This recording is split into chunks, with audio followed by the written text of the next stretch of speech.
What if I told you that the Crawley family's story might be coming to an emotional, unforgettable close?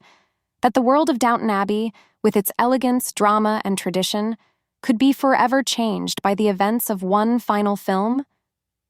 It's official. The third and final Downton Abbey movie is set to hit theaters on September 12, 2025. And along with that news comes something that fans have been hoping for.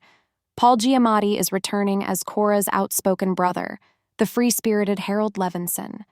His return alone suggests things at Downton are about to get even more interesting. But let's be honest, this last chapter won't just give us answers. It's going to raise new questions, challenge old traditions, and maybe even end a few legacies. And nowhere is that more clear than in the story of Lady Mary. In a new era, we saw Mary step fully into her role as the estate's protector. With her sharp mind and steady hand, she did what had to be done to keep Downton running, even when her husband, Henry Talbot, was nowhere to be found. His absence was explained as a long trip to a rally in Istanbul, but the truth is, he missed everything. Important family moments came and went: Tom and Lucy's wedding, the birth of their baby, and Mary faced it all alone. During that time, Mary began to change. She evolved into something quieter, stronger, and more like the late Lady Violet.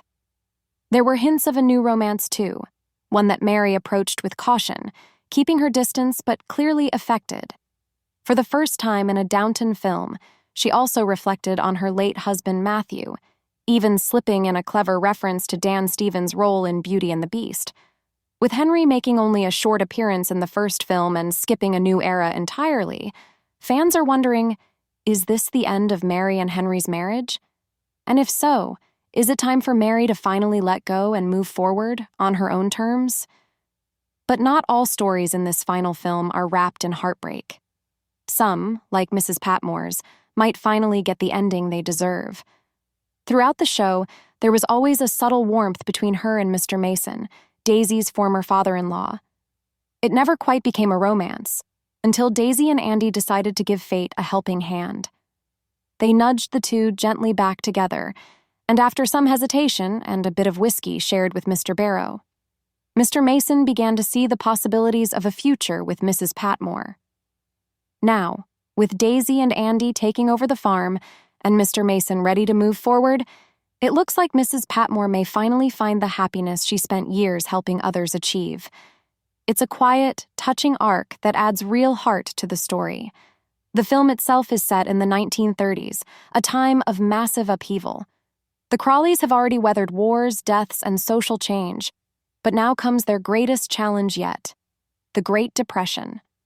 When we last saw them in a new era, the year was 1929. Right before the world economy collapsed. Now, Downton Abbey 3 will have to confront that collapse head-on. The stakes have never been higher. Lady Mary and the rest of the family have always worried about how long Downton could survive in a world that keeps moving forward. But this time, it's not just about appearances or social shifts. It's about real financial survival. Maintaining a grand estate like Downton was hard even in good times. In the midst of a global depression, it might be impossible. With Lady Violet gone, the next generation must now take full responsibility. New family members like Lucy Branson and her child are stepping in, but with Thomas Barrow leaving his post as butler and Mr. Carson training young Andy Parker to take his place, it's clear the old ways are fading. What replaces them remains to be seen. And maybe that's the point. This final film is more than just a conclusion. It's a reflection.